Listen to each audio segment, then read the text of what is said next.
Anjing ya tadi gue. Oke, Bang, jadi dia tuh sering beli aduan bagus hanya untuk pajangan. Karena dia seneng lihat ikan itu makan, lihat ikan itu ngedok, dia seneng itu aja. Itu kepuasan hati dia. Gitu loh. Ya. Kita harus tahu pada dasarnya ikan cupang manapun wajar tuh. Ikan cupang manapun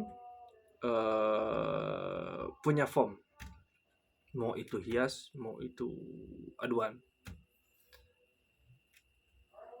Cuma karakter ikan cupang aduan ini lebih kompleks, lebih beragam gitu, karena memang obatnya lebih beragam, obatnya lebih aneh-aneh, obatnya lebih perawatannya lebih spesial daripada ikan hias di lubuk ya. Lo harus tahu itu. Kita balik ke ikan hias, ke ikan aduan. Ikan aduan itu mau yang cendol sampai super itu mereka pasti punya form, performa. Mau yang nggak diobat, mau yang diobat, dia punya form, dia tetap punya form ya. Subuh nih, dia tetap punya form. Mata gue perih banget, punya form. Ikan cupang aduan ini formnya macam-macam, turun formnya macam-macam. Ada yang ketahuannya pas diadu, dirawat enak nih, dirawat cakep banget. Tapi ketika pas diadu goyang terus. Bukan hanya satu ikan, hampir semuanya seperti itu. Kan yang seperti itu tuh bisa jadi kesalahan dari cara istirahat, bisa juga gitu kan. Bisa jadi kesalahan dari rawatan, bisa juga gitu loh. Tapi bisa juga dari performa dia gitu. Si form dia yang turun gitu. Nah, apa namanya? Si form itu ada juga ikan yang formnya malah makin galak turun.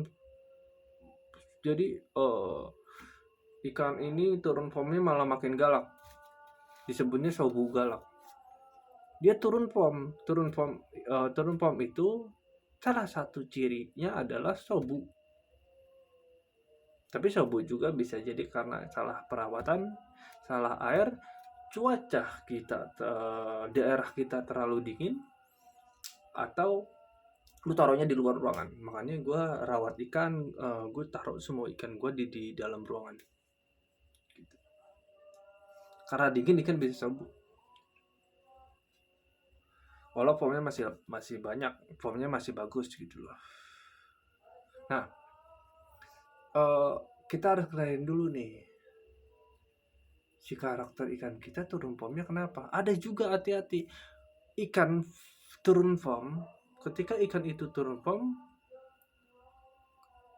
kesehatannya malah menurun, sama kayak ikan orang udah tua gitu, banyak penyakitan, jadi penyakitan. Ada juga ikan turun form tiba-tiba bacol. Kita harus pahami dulu form itu gitu loh. Forma itu kita harus pahami gitu loh.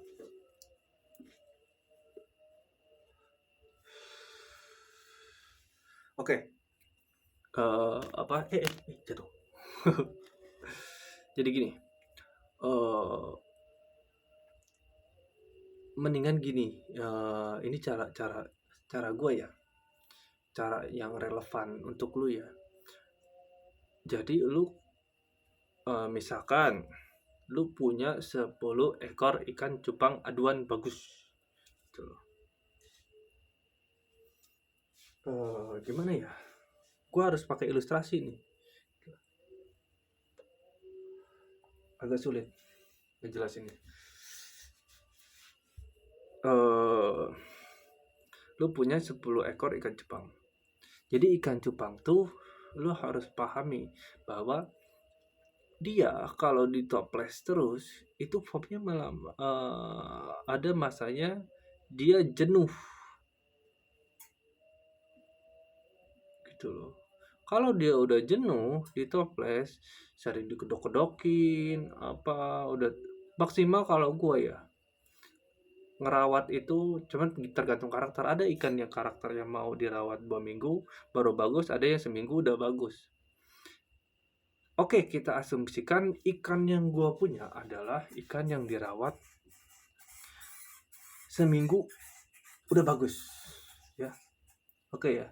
Orang ikan yang seminggu udah bagus dirawat itu kalau hanya dikedok-kedokin doang biasanya spare-nya bisa sampai 10 harian gitu.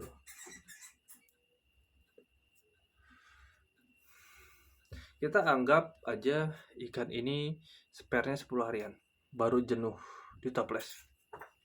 Berarti caranya adalah 5 lu pajang, 5 lu ren. Udah 10 hari yang direnan lu pajang, yang dipajang lu ren. Lu rolling gitu loh. Ya. Untuk cara untuk mengawetkan si foam ikan cupang itu biar tetap galak. Ya. Nah, dia ketik panjang kan gue lupa. Pokoknya gue intinya gue tahu bahwa gue udah ganti air 2 hari sekali, gue udah pakai ketapang bla bla bla bla bla gitu.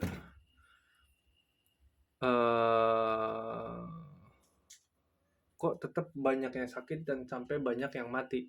Kalau banyak yang sakit dan sampai gue lupa. Kalau banyak yang sakit sampai banyak yang mati, berarti itu ada beberapa kemungkinan. Kemungkinan pertama, satu, bahwa ketapang lu jelek. Kemungkinan kedua, air yang lu pakai itu jelek.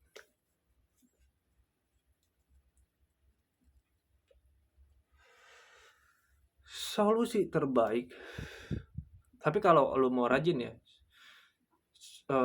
kalau lu mau rajin ini mah ya,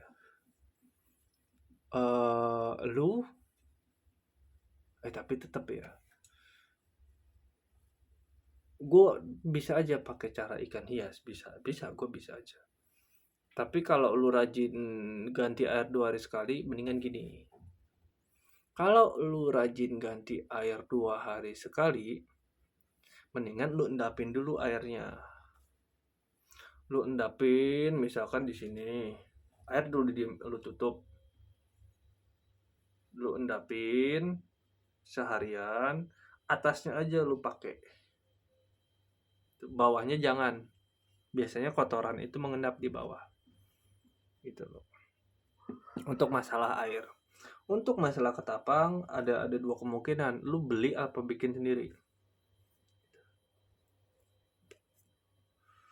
Kalau bikin sendiri, cara buat ketapang ada di kolom di video gue sebelumnya. Atau gue juga jual kok murah.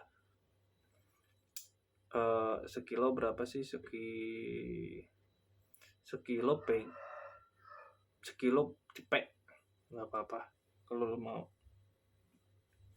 Sekilonya cepet, sekilo kurang lah gitu. Itu cuman cepet.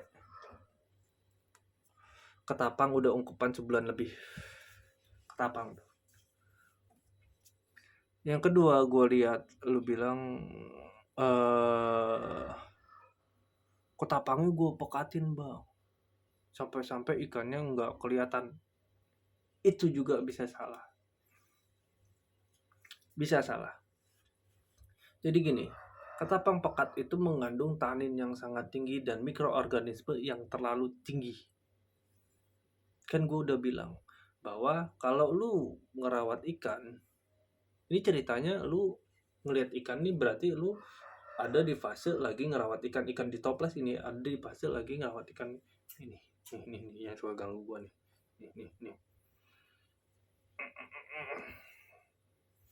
ada di fase sedang ngerawat ikan gitu. Berarti air terbaik adalah air yang jernih. Lu kalau mau pakai ketapang, lu ambil ketapang, lu kucuk-kucuk di air dulu, baru lu kasih. Yang pertama jangan terlalu pekat, karena dia di ketapang itu bakalan munculin mikroorganisme yang terlalu padat, dia bisa stres atau gampang sakit.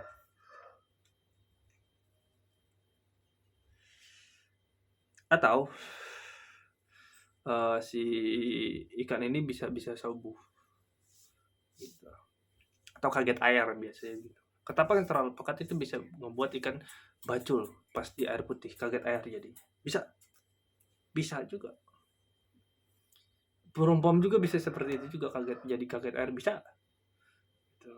Jadi banyak kemungkinan lah. Jadi yang gua lihat tuh sebenarnya berarti masalah di lu adalah ketapang atau air. Yang ketiga atau pakan. Nah, lu kan apa? Iya. Lu kan niatnya mau ini, berarti setiap lu kalau mau segar ikan dikasih jentik tiap hari. Jentiknya direndam dulu pakai air biru, pakai Martin Blue selama beberapa jam, saring ini saringan, misalkan saringan gede,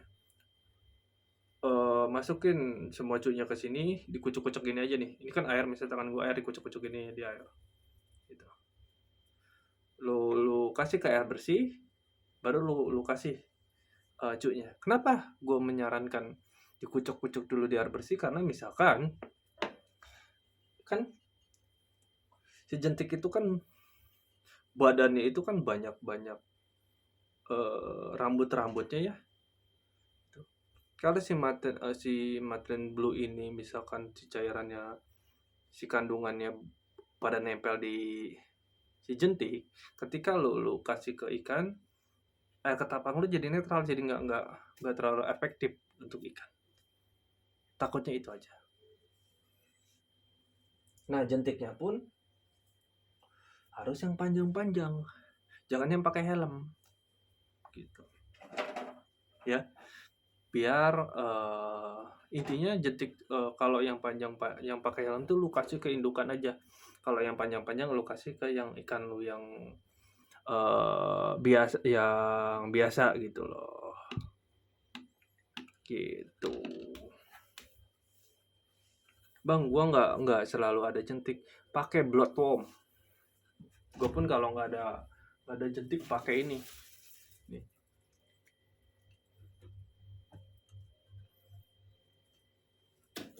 Daripada ikan nggak makan, caranya gimana ya? Tinggal diginiin. Tuh. Lu ke airin aja, baru lu kasih ke ikan. Gitu aja. Gitu. Simpel. Intinya lu harus jaga dimakan, jemur seminggu sekali. Jemur kalau lagi ngeren, ada cara ren di video gue yang kemarin. Cara ngejemur pas lagi ngeren ikan ada. Lu jemur aja seminggu sekali gitu loh. Airnya pakai air endapan. Terus ketapangnya jangan terlalu pekat. Ketapangnya kalau bisa ungkupan sebulan. Itu aja, simpel. Kalau gue jujur aja jarang banget ikan sakit. Kalau mau dihitung-hitung dari 3 bulan ini cuma ada ikan sisik nanas 1 tuh. 3 bulan. Setahun lebih ini sisik nanas 1 selama gue. Sisik nanas 1 itu pun gara-garanya gue simpan di luar, gue nggak kena sinar matahari, gue simpan tempat gede, gue kasih ketapang doang. Mungkin jadi tikus minum di air itu, kucing minum di air itu, ya jadi penyakit, atau dia makan semut. Nggak jamuran, hanya sickness. Biasanya kalau sickness itu dibarengi dengan jamuran. Kalau dibarengi dengan jamuran berarti ada bakteri di dalam air. Kalau cuma sickness doang dan dia tidak jamuran berarti dia pencernaan itu teh. Gitu. Ya intinya gitu doang kalau gue pribadi sih. Gue aja sebenarnya udah 4 bulan ini nggak pernah jemur ikan. Tapi kan gue sehat semua. Ya karena ketapang yang nggak terlalu pekat, kasih makan tiap hari, sama ganti air 2 hari sekali udah beres. Dan gue tidak pernah nyelupin tangan gue ke air ikan. Maksudnya gini, di ikan, misalkan ini toples ikan, udah gue ganti air baru, kecelup tangan gue nih, sep gitu, gue ganti air baru lagi. Jadi harus pakai saringan, jangan pakai tangan. Ini misalkan toples ikan nih, kalau kemasukan ya tangan gue pasti ganti air itu. Gue pakai tangan hanya pas ngocok-ngocok bersihin peles gitu, terus ngambil ikan ke air barunya itu pakai tangan gue, biar simple, nggak saringan nggak. Jadi ganti peles pakai tangan, celup gitu. Jadi ngambil, intinya gue nggak ngobok air ikan, nggak pernah ngobok air ikan yang baru. Gue ngobok air ikan tuh kalau mau diganti air aja. Air barunya kekobok sama tangan gue pasti ganti, walaupun itu baru ganti tadi gitu. Intinya gue nggak pernah masukin tangan gue ke air ikan. Untuk gue pribadi ya, tapi gue nggak tahu orang lain, gue nggak tahu. Gue percaya bahwa tangan kita ini kan kalau kita makan pakai tangan sama sendok kan lebih cepat dicernanya yang pakai tangan, karena tangan kita tuh punya zat yang buat gampang bikin basi makanan. Atau makanan kalau dipegang sama tangan, zat atau bakteri, banyak tangan kita kan banyak bakteri. Jadi kalau megang makanan tuh pakai tangan, makanan jadi cepat basi gitu. Dan ya itu makanya berdasarkan teologis itu gue jadi berpikiran bahwa kalau air baru diganti, gue celupin tangan, air itu bakalan gak akan bagus gitu. Jadi jangan sampai masukin tangan ke air yang baru diganti. Kalau tangan lu dimasukin ke air ikan itu, mendingan langsung ganti aja air, ketapang baru lagi. Kalau gue pribadi ya, oke lah, gitu aja. Gimana caranya untuk rawat ikan banyak tapi selalu sehat? Ya itu, kuncinya hanya itu doang gitu. Bahkan air treatment lu sama jangan pernah masukin, kalau tangan lu dimasukin ke air peles ikan, mendingan ganti air gitu. Cara mengolah makanan lu itu doang sih saran untuk gua gitu. Cuknya lu rendam dulu, makanan ikan ya cuknya lu rendam dulu, matiin dulu selama 1 jam atau 2 jam, lu ayak lagi pakai air putih, baru lu kasih ke ikannya, ketapang yang bagus, airnya diendapin dulu, udah, ikan di dalam ruangan gitu. Kalaupun mau lu simpen di luar ruangan tempat besar, kasih tanaman air, udah nggak apa-apa. Udah gitu doang sih. Karena ketapang pekat tuh hanya untuk menurunkan size ikan cupang. Kalau di gua pribadi ya, untuk menurunkan size ikan cupang. Tapi ini ikan cupangnya yang fresh-fresh, yang baru-baru. Tapi kalau yang lama ada dia udah sama ikan tua tuh cepet drop ya, makin drop gitu loh. Karena kebanyakan tanin sama mikroorganisme terlalu over buat dia. Oke, sekian dari gua. Terima kasih.